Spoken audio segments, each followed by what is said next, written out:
معزز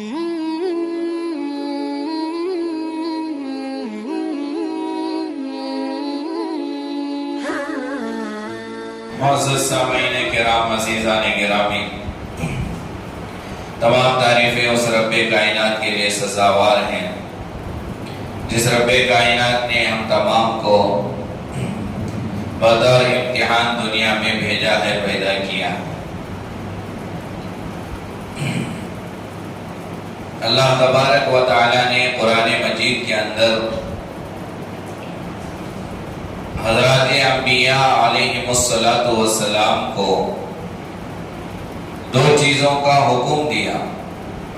یا ایھا الرسل کلوا من الطیبات واعملوا صالحا، اے رسولوں پاکیزہ چیزیں کھاؤ، کلوا من الطیبات، پاکیزہ حلال چیزیں کھانے کا حکم دیا، پہلی چیز۔ دوسری چیز اللہ نے کہا رسولوں سے وَاعْمَلُوا صَالِحًا، اور نیک عمل کرو، پاکیزہ حلال کھاؤ، نیک عمل کرو۔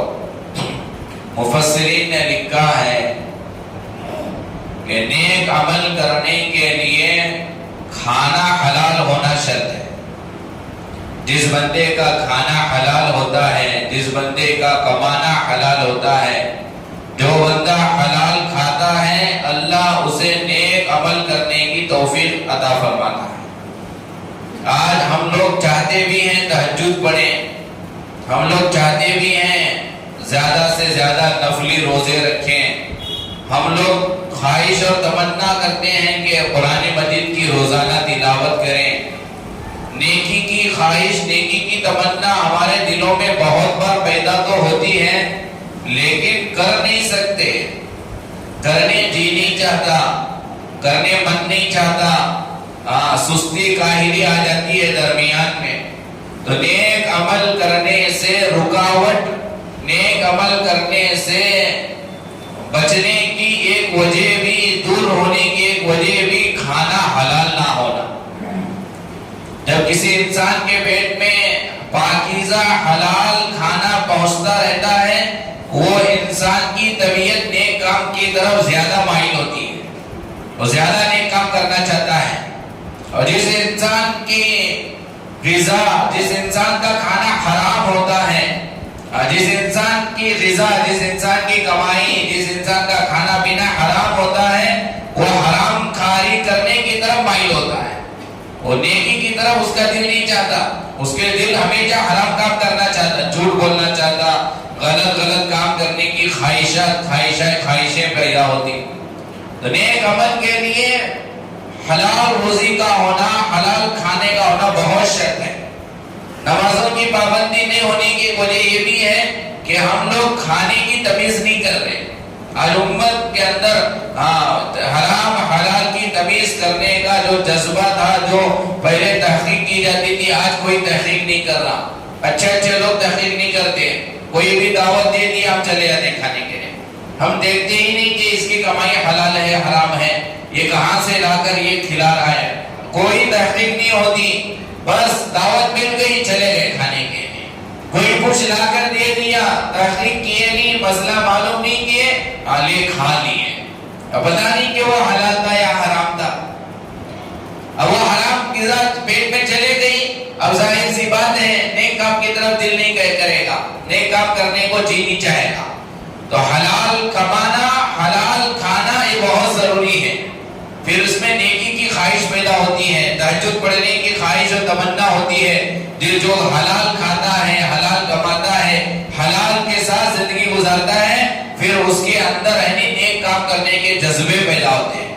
تھوڑا ہم اپنی زندگیوں میں غور کریں، جب ہم سفر میں نکلتے ہیں یا کسی جگہ جاتے ہیں، جب کھانے کا وقت ہوتا ہے، ہوٹل ڈالنا چاہتے ہیں، تو اکثر مسلمان، اگر 90% کہوں تو بھی غلط نہیں ہوگا، ہم لوگ تحقیق ہی نہیں کرتے کہ جس ہوٹل کو ہم کھانے کے لیے جا رہے ہیں، جس ہوٹل سے ہم گوشت کھانا چاہتے ہیں، انہیں کہاں سے خرید کر لایا، تحقیق نہیں کرتے، گئے کھا لیے، اب پتہ نہیں کہ وہ اس نے مسلمان کی دکان سے خریدا ہے، غیر کی دکان سے خریدا ہے، حلال طریقے سے وہاں چکن کھا رہے ہیں تو وہ مرغی حلال طریقے سے ذبح ہوئی یا حرام طریقے طریقے سے ذبح ہوئی، بسم اللہ پڑھ کر ذبح کیا گیا یا بغیر پڑھے کے ذبح کیا گیا، مسلمان ذبح کیا ہے یا غیر ذبح کیا ہے، یا ذبح کرتے ہوئے فوراً گردن کو جسم سے الگ کر دیا یا ٹھنڈی ہونے تک چھوڑ دیا، یہ کچھ تحقیقی نہیں کرتے۔ بس یہ ہم لوگوں کی تحقیق کیا ہوتی ہے، راستے میں جاتے ہوئے آپس میں 4 لوگ 5 لوگ گاڑی میں جا رہے ہیں تو ہم لوگ کیا کرتے ہیں، اس روٹ پر اچھا ہوٹل کون سا ہے بولو، یہ مشورہ ہوگا، کہاں اچھا بنتا، اچھا بننے کی تحقیق، اچھے ہوٹل کی تلاش، حلال کھانے کی تلاش نہیں۔ اب دیکھو آپ تجربہ کیا ہوگی، جب جا رہی 5 لوگ مل کر 10 لوگ مل کر اگر اس سائڈ جا رہی جمگٹی کی سائڈ، بھائی کہاں لوگاپور میں کہیں گے کہ مدھر میں کہیں نہیں وہاں اچھا ہوٹل ہے، انہیں اچھی بریانی بنا، انہیں وہاں حلال اس کا گوشت رہتا ہے، یہ تحقیقی نہیں کرتے ہم لوگ، تو پھر نیک کام کرنے کی خواہش و تمنا بھی نہیں ہوتی۔ ہاں تو اس لیے اللہ نے رسولوں سے کہا، حالانکہ رسول کبھی حرام کھاتے نہیں، کبھی کوئی غلط غذا کھاتے نہیں، رسولوں کے ذریعے سے اللہ نے امت کو مخاطب کر کے کہا کہ جب تک تمہارا کھانا حلال نہیں ہوگا، تمہاری کمائی حلال نہیں ہوگی، تمہارا پینا حلال نہیں ہوگا، اس وقت تک تمہیں نیک عمل کی توفیق بھی نہیں ملے گی۔ تمہاری خواہش تو ہوگی نیک کام کرنے کی، لیکن نیک کام کرنا چاہو گے نہیں کر پاؤ گے۔ اللہ نے قرآن میں ایمان والوں سے بھی کہا، مسلمانوں سے خصوصاً کہا، یا ایھا الذین آمنوا، اے ایمان والو، کلوا من الطیبات، اچھا کھاؤ، اچھا سے مراد حلال کھاؤ، پاکیزہ کھاؤ، حرام کے کھانے سے پرہیز کرو، حرام کے کھانے سے پرہیز کرو، ما رزقناکم، جو روزی ہم نے تمہیں عطا کی ہے وہ حلال پاکیزہ روزی میں سے تم کھاؤ۔ تو حلال کھانا یہ عمل کے اندر تقویت پہنچاتا ہے، حلال کھانے کے ذریعے سے انسان کو عمل کی خواہش و تمنا پیدا ہوتی ہے۔ اب حلال کھانے کے لیے حلال کمائی کا ذریعہ بھی ہو، کمانے کے جو ذرائع ہیں وہ بھی دیکھنا، یہ میں کمانے کے لیے اگر میدان میں اتر رہا ہوں تو میں کیسے کماؤں، شریعت کے کیا اصول ہیں، کون سی کمائی کے حلال ہے، کون سی کمائی حرام کی ہے، یہ تحقیق کرنا بھی بہت ضروری ہے۔ ہمارے نوجوان کمانے کی نیت سے میدان میں اترتے ہیں، بازار چلے جاتے ہیں، تو وہ پہلے تحقیق نہیں کرتے کہ میں جس کمپنی میں جا رہا ہوں یا جو تجارت میں شروع کرنا چاہتا ہوں یہ حلال ہے یا حرام ہے۔ اور شروع میں ہی تحقیق نہیں کیا، اب وہ کام شروع ہوا، کاروبار شروع ہوا، تجارت شروع ہوئی، اللہ نہ کرے کہ اگر وہ حرام کی ہو گئی اور 10 سال کے بعد کاروبار بدلنا چاہے گا تو نہیں بدل پائے گا، جو 10 سال اسی میں گزار دی۔ تو شروع ہی سے حلال روزی تلاش کرنا، حلال روزی کے ذرائع تلاش کرنا، یہ بھی ایک فرض ہے۔ جس طرح نماز پڑھنا فرض، جس طرح روزہ رکھنا فرض، جس طرح دیگر فرائض ہیں، اسی طرح حلال کمانا، حلال کھانا یہ بھی فرض ہے۔ اسلام صرف مسجد کی 4 دیواری کے اندر کا نام نہیں ہے، اسلام بازار میں بھی ہے، اسلام کمانے میں بھی ہے، اسلام کھانے پینے میں بھی ہے، اسلام زندگی کے ہر شعبے میں ہے۔ تو لہذا حلال کمائی کے ذرائع تلاش کرنا بہت ضروری۔ پہلے 2-4 سال ایک بزنس شروع کرتی، 2-4 سال گزرنے کے بعد پوچھتی، بہت 2-4 لوگ ٹوکنے کے بعد مولانا یہ میں کام کروں یہ حلال کی حرام۔ اگر ہم لوگوں نے کہا حرام تو وہ بزنس وہ بدلنے میں اسے تکلیف ہوگی، دشواری ہوگی، شروع ہی میں تحقیق نہیں کرتے۔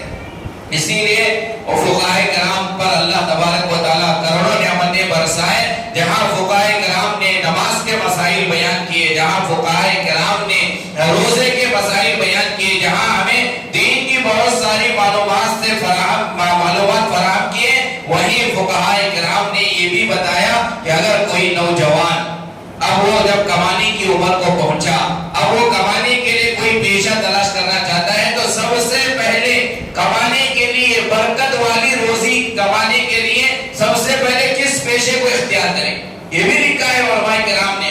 ہر چیز علماء کرام کے کتابوں میں، علماء کرام کے بیانات میں آپ کو ملے گی، زندگی کے ہر شعبے میں کیسے آپ رہنا چاہیں گے، وہ شعبے کے سارے آداب آپ کو فقہائے کرام کے ذریعے سے، شریعت کے ذریعے سے آپ کو ملے گی۔ تو فقہاء نے بیان کیا کمانے کے لیے سب سے پہلا ذریعہ، بہترین ذریعہ جس میں اللہ نے برکت ہی برکت رکھا ہے، علماء نے لکھا ہے جہاد ہے، جہاد۔ حالانکہ جہاد میں جانے کے لیے نیت کمانے کی نہیں ہونی چاہیے، وہ اعلاء کلمت اللہ کی نیت ہونی چاہیے، اللہ کا نام بلند ہو، روشن ہو، اس نیت سے جہاد میں جانا چاہیے۔ لیکن جب فتح بندی ہو جائے گی، جب فتح ملے گی، جب کامیابی نصیب ہوگی تو ظاہر بات ہے کافروں کا چھوڑا ہوا جو مال غنیمت جسے کہتے ہیں، وہ مال غنیمت جو مسلمانوں کو ملے گا اس میں سب سے زیادہ برکت اللہ نے رکھا ہے۔ تجارت سے بھی زیادہ برکت مال غنیمت میں ہے، ملازمت سے بھی زیادہ برکت مال غنیمت میں ہے، زراعت سے بھی زیادہ برکت مال غنیمت ہے۔ سب سے پہلی روزی مال غنیمت کے طور پر جو مجاہدین کو ملتی ہے، یہ سب سے برکت والی روزی علماء نے لکھا ہے، فقہاء نے لکھا ہے کتابوں۔ تو جہاد میں جانے کا شوق، جہاد میں جانے کا جذبہ اس نیت سے نہیں جانا کہ مجھے مال غنیمت ملے گا، میری دنیا سنور جائے، نہیں، اللہ کے نام بلند کرنے کی نیت سے جانا۔ لیکن جب نیت کے اللہ کے نام بلند کرنے کی نیت سے گئے، کامیابی ملی، جو مال غنیمت حاصل ہوگا پھر اس کے اندر اللہ نے بہت برکت رکھا ہے۔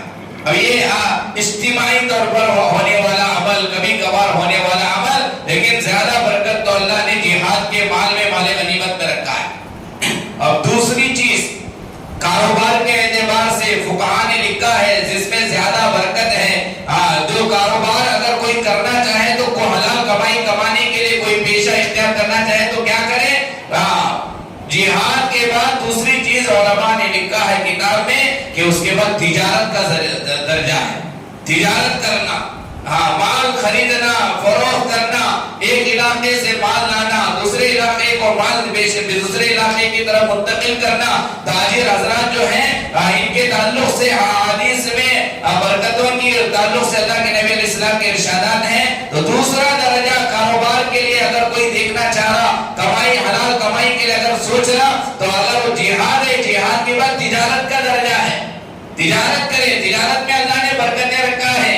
یہ ترتیب علماء نے فقہاء نے بیان کی ہے، تجارت کا اختیار کرنا۔ اور یہ جتنی بھی باتیں ہیں جہاد یہ حضرت انبیاء علیہ السلام نے کیا، یہ بھی سنت ہے، تجارت یہ بھی حضرت انبیاء علیہ السلام کی سنت ہے، تجارت بھی نبیوں نے تجارت کی ہے۔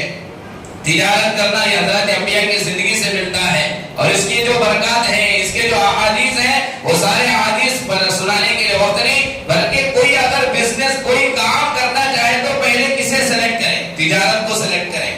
اگر کوئی تاجر نہیں بن سکتا، تجارت نہیں کر سکتا، اب اسے نیکسٹ کون سا آپشن دیا شریعت نے؟ یہ کمپلسری نہیں ہے کہ پہلے تجارت ہی کرو، یہ نہیں تو یہ نہیں، آپ کو اختیار کرنے کا موقع ہے۔ تجارت میں زیادہ برکت ہے، تجارت نہیں کر سکتے تو اس کے بعد جو درجہ فقہاء نے بیان کیا وہ زراعت ہے، کھیتی باڑی والا کام ہے۔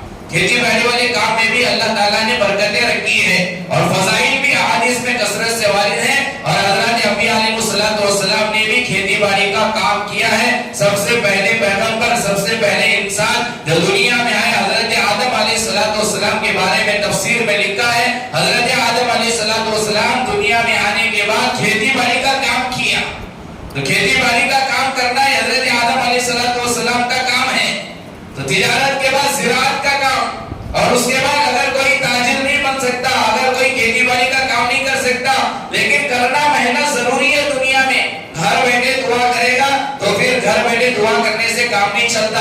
حضرت عمر فاروق رضی اللہ عنہ کے تعلق سے کتاب میں لکھا ہے، حضرت عمر فاروق رضی اللہ عنہ نے کہا کہ اگر کوئی بندہ دنیا میں محنت نہیں کر رہا، حلال کمائی کا کوئی راستہ اختیار نہیں کر رہا، صرف گھر میں بیٹھ کر اللہ سے کہہ رہا ہے کہ اللہ مجھے حلال روزی عطا فرما، حلال کھانا عطا فرما، تو حضرت عمر فاروق نے کہا اس طرح دعا کرنے والے سے جا کر کہو کہ آسمان سے اللہ سونا چاندی نہیں برساتا، اللہ آسمان سے سونا چاندی نہیں برساتا۔ یہ دنیا محنت کی جگہ ہے، یہ اسباب روزی اختیار کرنا ضروری ہے، محنت کریں گے لیکن بھروسہ اللہ پر کریں گے، بغیر محنت کے صرف دعا کرنا کافی نہیں ہے، محنت کر کے دعا کریں گے، انشاءاللہ اللہ روزی کے دروازے کھولتا ہے، روزی میں برکتیں عطا کرتا ہے۔ تو پہلی چیز روزی کے لیے جہاد، مال غنیمت، اور دوسری چیز تجارت، اور تیسری چیز روزی کے لیے زراعت ہے جو حضرت آدم علیہ السلام نے کیا، اور چوتھی چیز جو ہے علماء نے لکھا ہے صنعت کاری،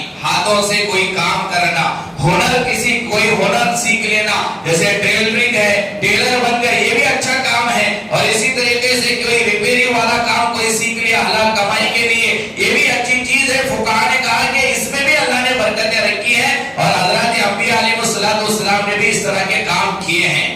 حضرت داؤد علیہ السلام کا تذکرہ قرآن میں آیا، اللہ نے کہا النا لہ الحدید، حضرت داؤد پیغمبر ہیں، جلیل القدر پیغمبر، بڑے پیغمبر ہیں، نبی ہیں، ان کے تعلق سے قرآن میں آیا علنا لہ الحدید، ہم نے داؤد کے لیے لوہے کو نرم بنا دیا۔ حضرت داؤد علیہ السلام کا یہ معجزہ تھا۔ حضرت داؤد علیہ السلام کے ہاتھ میں جب لوہا چلا جاتا تھا تو وہ لوہا موم کی طرح نرم ہو جاتا تھا۔ وَعَلَنَّا لَوْلَا، ہم نے نرم بنایا۔ عَلَّمْنَاهُ صَنْعَةَ لَبُوسٍ لَكُمْ لِتُحْصِنَكُم مِّن بَأْسِكُمْ۔ حضرت داؤد علیہ السلام ہی کے تعلق سے قرآن میں کہا حضرت داؤد علیہ السلام اپنی زندگی گزارنے کے لیے، روزی کے لیے، حلال کمائی کے لیے جو پیشہ اختیار کیا، جب ان کے ہاتھ میں لوہا نرم ہو جاتا تھا تو حضرت داؤد علیہ السلام اس لوہے کے ذریعے سے جنگ میں پہننے والے کپڑے جسے زرہ کہتے ہیں، اگر کوئی حملہ کرے تو وہ جسم کو حملہ نہ لگے، تلوار نہ لگے، اس کے لیے جو لوہے کے جو کپڑے ہوتے تھے جسے زرہ کہتے ہیں، حضرت داؤد علیہ السلام اپنے ہاتھوں سے وہ زرہ تیار کر کے فروخت کر کے اپنی زندگی کا گزارا کرتے ہیں۔ یہ صنعت کاری، ہاتھوں سے کوئی ہنر سیکھ کر کوئی کام کرنا، یہ حضرت داؤد علیہ السلام نے کیا ہے۔ حضرت ادریس علیہ السلام کے بارے میں کتاب میں لکھا ہے حضرت ادریس علیہ السلام ٹیلر تھے، وہ کپڑے سیتے تھے، کپڑے سی کر اپنے زندگی کا گزارا کرتے تھے۔ حضرت سلیمان علیہ السلام بادشاہ گزرے ہیں، بہت بڑے بادشاہ، انسان، جنات، ہوا، چرند پرند پر جن کی حکومت تھی، وہ بھی اپنی زندگی کے گزارے کے لیے انہوں نے بھی کام کیا، وہ ٹوپیاں بناتے تھے، زمینیں بناتے تھے۔ بہرحال حضرت انبیاء علیہ السلام بھی حلال کمائی کے لیے کوئی نہ کوئی سبب اختیار کیے، پیشہ اختیار کیے۔ تو یہ لکھا ہے علماء نے، تجارت اختیار کرو، تجارت نہیں کر سکتے زراعت والا کام کرو، زراعت نہیں کر سکتے صنعت کاری والا، ہاتھ سے کوئی ہنر سیکھ کر اس ہنر کے ذریعے سے حلال روزی کمانا، ویسے ہی گھر میں بیٹھنا نہیں، بلکہ دنیا ہے، یہاں محنت کی جگہ ہے، یہاں تمہیں کام کرنا پڑے گا، کام کر کے اللہ پر بھروسہ کرنا، محنت کر کے دعائیں کرنا، انشاءاللہ تمہاری محنت تھوڑی ہی کیوں نہ ہو، اس کے بعد جب تم دعا کرو گے تو اللہ تعالیٰ اس دعا کی برکت سے تمہاری روزی میں برکت دے گا۔ تو صنعت کاری والا کام، آخر میں علماء نے لکھا ہے اگر تم تجارت نہیں کر سکتے، تاجر نہیں بن سکتے، کھیتی باڑی کا کام نہیں کر سکتے، صنعت کاری ہاتھ سے کوئی ہنر نہیں سیکھتے، لاسٹ میں کہا حلال کمائی کے لیے کم سے کم تمہیں مزدوری تو کرنا پڑے گا، مزدور بن کر کام کرو، یعنی حلال پیشہ اختیار کرنا ضروری ہے، حرام سے بچنے کے لیے، حلال کمانے کے لیے کوئی نہ کوئی سبب اختیار کرو، مزدور بن کر کام کرو۔ اور یہ مزدوری کرنا بھی حضرت انبیاء علیہ السلام کا عمل رہا۔ حضرت موسیٰ علیہ السلام جب حضرت شعیب علیہ السلام کے پاس گئے تو حضرت شعیب علیہ السلام نے جو حضرت موسیٰ علیہ السلام کو کام دیا وہ کون سا کام تھا؟ وہ مزدوری والا کام تھا۔ تو مزدوری کرنا یہ بھی حضرت انبیاء علیہ السلام کا کام ہے۔ اللہ کے نبی علیہ السلام ایک مرتبہ حضرت صحابہ رضی اللہ عنہ کے درمیان میں کہا کہ کوئی نبی ایسا نہیں گزرا، ہمارے نبی صلی اللہ علیہ وسلم نے کہا، یہ حدیث سنو، ہمارے نبی نے کہا صحابہ سے، صحابہ کوئی نبی ایسا نہیں گزرا جس نبی نے بکریاں نہ چرایا ہو۔ ہر نبی نے بکری چرائی ہے، ہر نبی تو بکریاں چرانا یہ حضرت انبیاء علیہ السلام کی سنت ہے، یہ مزدوری حضرت انبیاء علیہ السلام کی سنت ہے۔ نبی نے کہا کوئی نبی ایسا نہیں گزرا جس نے بکریاں نہ چرایا ہو۔ تو صحابہ میں سے کسی نے اللہ کے نبی علیہ السلام سے پوچھا، اللہ کے نبی آپ بھی تو نبی ہیں، کیا آپ نے بھی بکریاں چرائی ہے؟ تو اللہ کے نبی نے کہا کہ ہاں میں بھی بچپن میں چند قرات کے بدلے، چند پیسوں کے بدلے میں بھی، اللہ کے نبی نے ایک قبیلے کا نام لے کر کہا ان کی بکریاں میں نے بھی بچپن میں چرائی ہیں۔ تو مزدوری کرنا یہ ہمارے نبی علیہ السلام کی بھی سنت ہے، حضرت موسیٰ علیہ السلام نے بھی مزدوری کی ہے۔ تو بہرحال معزز سامعین کرام، جب دنیا میں آئے ہیں حلال روزی کے لیے محنت کرنا کوئی بری بات نہیں ہے۔ تاجر بن سکتے ہو، تاجر بنو، زراعت والا کام کر سکتے ہو، کھیتی باڑی میں کام کر سکتے ہو، وہ کام کرو، یا آپ صنعت کاری والا کام کرو، یا آپ مزدور بن کر کرو، لیکن حلال روزی کمانے کے لیے کوئی نہ کوئی ہنر سیکھنا یا تجارت کرنا بہت ضروری ہے۔ اگر کوئی بندہ دنیا میں حلال روزی کمانے کے لیے کوئی ذریعہ اختیار نہیں کرے گا تو کیا نتیجہ نکلے گا کہ وہ حرام کھانے کی طرف متوجہ ہوگا، وہ چوری کی طرف جائے گا۔ تو شریعت نے کہا کہ حلال روزی کا اختیار کرنا، حلال کھانا نماز روزے کی طرح یہ بھی فرض ہے، یہ اختیار کرنا یہ بھی ضروری ہے۔ قرآن میں جگہ جگہ اللہ نے بیان فَإِذَا قُضِيَتِ الصَّلَاةُ، جہاں جمعہ کی نماز کا تذکرہ آیا سورہ جمعہ کے اندر، اللہ نے یہ نہیں کہا کہ جمعہ کی نماز ختم ہو گئی، سلام پھیر دیے، سنت پڑھ لیے، اب عصر کی نماز تک یہی ذکر کرتے بیٹھو، یہ نہیں ملے گا آپ کو قرآن میں۔ قرآن نے کیا کہا؟ فَإِذَا قُضِيَتِ الصَّلَاةُ، جب نماز ختم ہو گئی، فَانْتَشِرُوا فِي الْأَرْضِ، جاؤ زمین میں پھیل جاؤ، جاؤ تاجر اپنی دکان کو چلا جائے، کھیتی باڑی کام کرنے والا اپنی کھیت میں چلا جائے، جو بندہ جو روزی کمانے کا ذریعہ اختیار کیا چلا جائے، پھر پھیل جاؤ زمین میں، وَابْتَغُوا مِن فَضْلِ اللَّهِ، اللہ کا فضل یعنی روزی کو تلاش کرنے کے لیے زمین میں پھیل جاؤ۔ تو قرآن نے خود کہا نماز کے بعد روزی کمانے کے لیے بازار جانا چاہو بازار جاؤ، جو کام کرنے کے لیے تم نے اختیار کیا وہ کام کے لیے نکل جاؤ۔ تو قرآن نے بھی خود کہا کہ جاؤ روزی کرو۔ تو روزی کمانے کے لیے کوئی نہ کوئی سبب ضرور اختیار کرے، لیکن اس کے لیے چند اصول ہیں۔ تاجر ہے، تجارت کیسے کرے گا؟ ملازمت کر رہا ملازم ہے، ملازم ملازمت کیسے کرے گا؟ کھیتی باڑی کام کرنے والا کھیتی باڑی میں کیسے حلال کمائے گا؟ مزدور ہے تو مزدوری کا کام کیسا کرے گا؟ جیسے جی میں ہے ویسا کرے گا؟ نہیں۔ اب قرآن اور حدیث کی روشنی میں علماء نے لکھا آپ جو بھی حلال کمانے کے لیے راستہ اختیار کیے ہو، سبب اختیار کیے ہو، اس کے لیے اصول ہیں، شرائط ہیں، کنڈیشن ہے اسلام کے اندر۔ منمانی نہیں چلتی۔ ہم لوگ یہاں قیدی ہیں، اللہ کے قیدی ہیں، اللہ کے بندے ہیں، اللہ کے غلام ہیں، ہم منمانی یہاں نہیں کر سکتے دنیا میں۔ ہم یہاں رو چاہی زندگی ہمیں گزارنا ہے، پھر من چاہی زندگی اللہ ہمیں جنت میں عطا کرے گا۔ آپ تاجر ہیں، جیسے جی میں آئے آپ تجارت نہیں کر سکتے۔ آپ ملازم ہیں، جیسے جی میں آئے آپ ملازمت نہیں کر سکتے۔ آپ کھیتی باڑی کا کام کرنے والے ہیں، جیسے جی میں آئے آپ کھیتی باڑی کا کام نہیں کر سکتے۔ آپ مزدور ہیں، جیسے جی میں آئے آپ ویسے کام نہیں کر سکتے۔ اس کے لیے رولز ہیں، اصول ہیں، کنڈیشن ہے۔ جیسے نماز کے شرائط ہے، نماز میں اگر کسی کی نیند خارج ہو گئی، نماز ٹوٹ گئی، وضو بنا کر دوبارہ نماز پڑھنا پڑے گا۔ جس طرح نماز کے شرائط، اسی طرح تجارت کے بھی شرائط۔ جس طرح روزے کے اندر مسائل ہیں، اسی طرح مزدوری کے بھی مسائل ہیں۔ ہر میدان میں ہمارے نبی علیہ السلام نے، شریعت نے، قرآن نے ہمیں اصول بتائے کیسے کریں گے۔ آپ آج روزی میں برکت نہیں، مولانا صبح سے شام تک کام کر دی، محنت کر دی، برکت نہیں ہے۔ کیوں برکت نہیں ہے؟ شریعت کے کنڈیشن کو ہم نے بھول دیے، چھوڑ دیے، اور برکتیں نہیں رہی۔ کتنا کما رہی، ہاسپٹل میں پیسہ چلا جا رہا، کیوں جا رہا؟ رولز کو فالو نہیں کر رہے۔ آپ جو فیلڈ اختیار کرنی کرو، حلال کا جو پیشہ اختیار کرنی کرو، لیکن اسلامی رولز کے مطابق ہو، شریعت کے اصول کے مطابق ہو، شریعت کے شرائط کو سامنے رکھ کر آپ کام کریں گے، اللہ تمہاری تھوڑی روزی میں بھی برکتیں اتارے گا۔ تھوڑی روزی سارے گھر کے لیے نہیں، سارے خاندان کے لیے کافی ہو جائے گی۔ شرط یہ ہے کہ شریعت کے مطابق ہو۔ سب سے پہلی شرط، آپ جو بھی کام کرو حلال کمانے کے لیے، سب سے پہلی شرط تمہاری نیت صحیح ہو۔ آپ دکان کھول رہے ہیں، آپ کی نیت یہ نہ ہو کہ میری دکان سب سے اچھی دکان، میری تعریف ہو، وہاں کے لیے نام و نمود کے شور، نہیں، نیت یہ ہو اے اللہ میں دکان اس لیے کھول رہا ہوں تاکہ اس کے ذریعے سے میں حلال کھانے والا بنوں، حرام سے میری حفاظت ہو جائے۔ اے اللہ میری بیوی کی ذمہ داری تو نے مجھ پر دیا ہے، میں اس دکان کے ذریعے سے میری بیوی کا نان و نفقہ برداشت کر سکوں، میرے اولاد کو صحیح تعلیم دے سکوں، میں صحیح تربیت کر سکوں۔ نیت صحیح ہو، اور یہ بھی نیت ہو اے اللہ اس دکان کے ذریعے سے، اس کاروبار کے ذریعے سے، اس تجارت کے ذریعے سے، اس کھیتی باڑی کے ذریعے سے جو بھی تو مجھے نفع دے گا، جو بھی میری کمائی ہوگی، اس میں سے ایک حصہ میں غریبوں میں تقسیم کروں گا، فقراء کو دوں گا، مدارس مساجد پر میں لگاؤں گا۔ اس نیت کے ساتھ جب تم کاروبار شروع کرو گے، تجارت شروع کرو گے، اللہ کی برکتیں اس پہ اتریں۔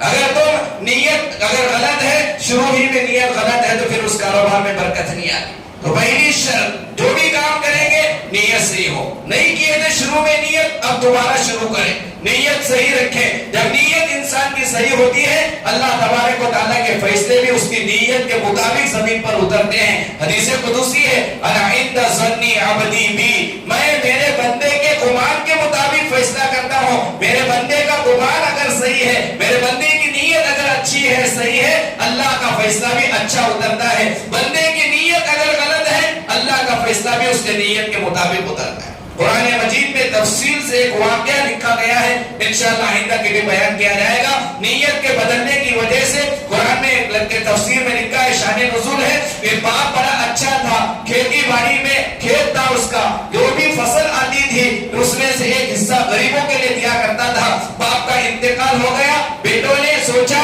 کہ باپ جو غریبوں کو دیتا تھا اب اس اس کے بعد ہم غریبوں کو نہیں دیں گے، اور دن میں جا کر اگر ہم فصل کاٹیں گے غریب آ جائیں گے لینے کے لیے، یہ سوچ کر وہ بچے باپ کے انتقال کے بعد انہوں نے پلاننگ کی کہ رات میں جا کر فصل کاٹیں گے، نیت کیے غریبوں کو روکنے، غریبوں کو دینے سے روکنے کے لیے، غریبوں کو نہ دینے کی نیت کرتے ہوئے انہوں نے پلاننگ کی رات میں جا کر فصل کاٹ لیں گے تاکہ غریب کو پتہ بھی نہ چلے۔ یہ نیت لے کر چلے گئے، اللہ کو ان کی نیت پسند نہیں آئی، ان کے کھیت میں جانے سے پہلے اللہ تبارک و تعالیٰ کا عذاب آیا، کھیت جل کر ختم ہو گئے، پوری فصل راکھ راکھ ہو گئی، وہ پہچان بھی نہیں پا رہے تھے کہ یہ ہمارا کھیت ہے کیا ہے، کہیں ہم راستہ تو نہیں بڑھ گئے۔ اب پوری قرآن مجید میں وہ واقعہ ہے، قرآن مجید کی صورت میں واقعہ ہے، آیت پڑھنے کا موقع نہیں، تو بہرحال نیت کے اثرات پڑتے ہیں کاروبار پر، تجارت پر، ملازمت پر، نیت کا صحیح ہونا بہت ضروری ہے۔ اور دوسری چیز جو ہے سچائی کے ساتھ کاروبار ہو، سچائی کے ساتھ تجارت ہو،